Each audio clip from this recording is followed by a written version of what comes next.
The story begins on a night that was supposed to be calm, quiet, and uneventful for Remy Ma, one of those nights where she finally felt like she could breathe.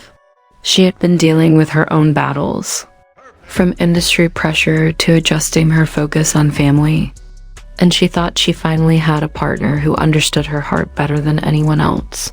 For years, she believed Papoose was her rock, her biggest supporter, and the one person who would never cross her. Their love story was famous for being strong, unbreakable, and almost too good for Hollywood. But what she didn't know was that behind this perfect picture, a storm had been growing slowly, quietly, and dangerously until it finally exploded into something she never saw coming. It all started with whispers. The kind that people only share in private conversations. The kind of rumors that seem too shocking to be true. People close to the couple started noticing Papoose being absent more often, taking phone calls outside, showing up to events alone, and brushing off harmless questions with excuses that felt rehearsed. But because of the image he built over the years, the loyal husband, the man who waited for Remy during prison, the solid protector, no one dared accuse him of anything. The idea of Papoose cheating felt impossible, like something that didn't even exist in the universe, but rumors had a strange way of circling back, especially when they come from different people who don't know each other. And every time Remy heard something, even in passing, she brushed it off. She trusted him. She trusted their history. She trusted the loyalty always showed publicly. That trust is what made the truth hit her even harder. The first real sign that something was wrong came on a random afternoon when Remy went looking for an old contract in Papoose's drawer. She wasn't snooping, at least that's what she kept telling herself. She just needed paperwork, and his office was the last place she hadn't checked. As she went through the folders, she noticed a sealed envelope with no label, tucked under a stack of papers. Something about the way it was hidden made her pause. She hesitated at first, telling herself she had no reason to open it, but curiosity swallowed her. And when she opened it, her entire world shifted. Inside the envelope were papers, legal papers, contracts, agreements, and all of them involved a woman she instantly recognized from the whispers she had dismissed. The documents outlined financial transfers, hundreds of thousands at a time, and then a shocking clause that froze her body. Written clearly, in plain language, was the total amount, $8 million. An $8 million financial agreement between Papoose and another woman, a woman who was allegedly more than just a mistress, someone who had leverage, someone who had been promised money, someone who was being paid to stay silent. Remy stared at the number over and over, wondering if maybe she was misunderstanding, thinking maybe this was a business deal she didn't know about. But the wording removed all doubt. It was written carefully, like someone trying to hide the truth in plain sight. And at that moment, it felt like someone had ripped the ground from under her feet. Her hands shook, her chest tightened, and her mind went blank. The man who preached loyalty, the man who defended her publicly, the man who always stood beside her was secretly arranging an $8 million hush deal behind her back. She didn't know whether to cry, scream, or walk away, so she did none of that. Instead, she placed everything back in the envelope and sat down, staring at the wall, feeling her heartbeat echo in her ears. She didn't confront him right away. She wanted clarity before chaos. She needed answers before the storm. And that's when she began noticing more signs.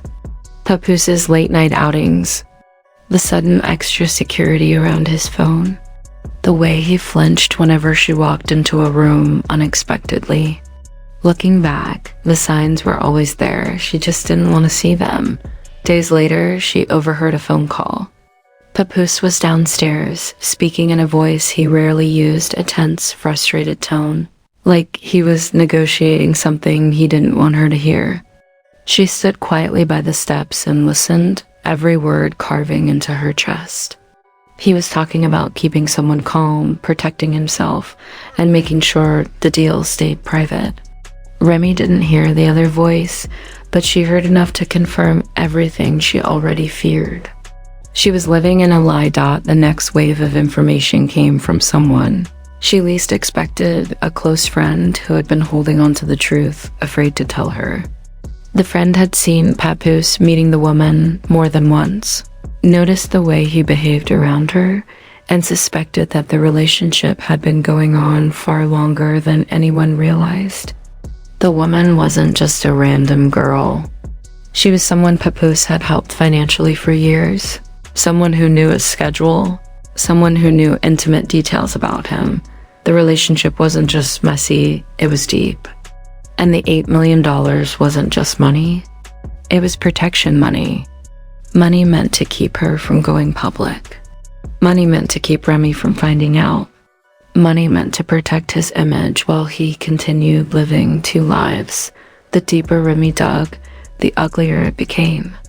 She discovered messages, secret meets, and even a private apartment that Papoose had been paying for. Everything pointed to a betrayal that went beyond cheating. It was manipulation, lies, and years of deception stacked on top of each other. And the worst part was realizing that Papoose had been planning the future with her while building a hidden life somewhere else. Remy felt her emotions, exploding inside her anger. Heartbreak, confusion, denial, then anger again. But she didn't want to confront him blindly. She wanted to catch him with his own truth. So she waited, watching him closely, observing every detail, every excuse, every move. And with every passing day, she felt less like his wife and more like a stranger living in the same house. When the confrontation finally happened, it was nothing like she expected. She didn't scream. She didn't throw things. She simply placed the envelope on the table and told him to explain. For a moment, Papoose froze, his face draining of color. He tried to talk around it at first, getting half-truths, trying to soften the reality, but Remy kept pushing him to be honest. And that's when everything poured out slowly at first, then all at once. He admitted to the affair. He admitted that it wasn't brief. He admitted that feelings were involved. And worst of all, he admitted that the $8 million deal was real. He claimed he did it to protect the family, to avoid drama, to avoid public embarrassment. But all Remy heard was betrayal layered with excuses. The argument escalated, turning into a storm of emotions.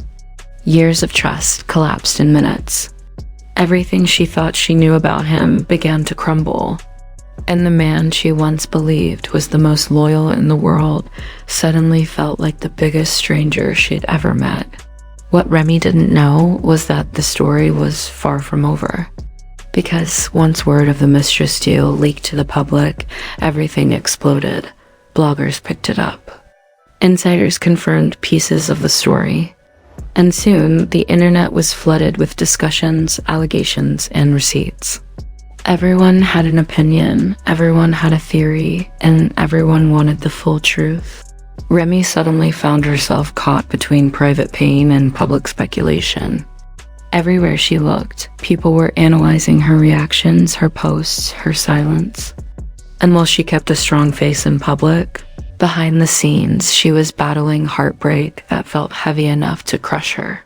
The Mistress, seeing the story breaking online, decided she wasn't staying quiet anymore.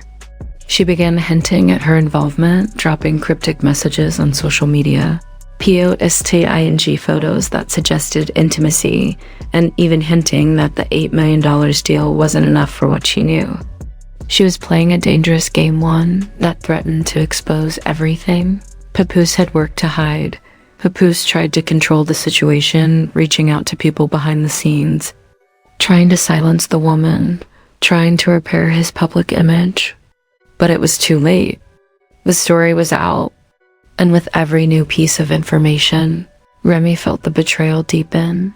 Then came the twist no one saw coming. Another woman stepped forward, claiming she too had been involved with Papoose. She said she never asked for money, never signed anything, but she had messages, photos, and proof that the affair wasn't isolated. Suddenly, the narrative changed from a single betrayal to a pattern of hidden behavior, and Remy found herself wondering how many secrets were still buried.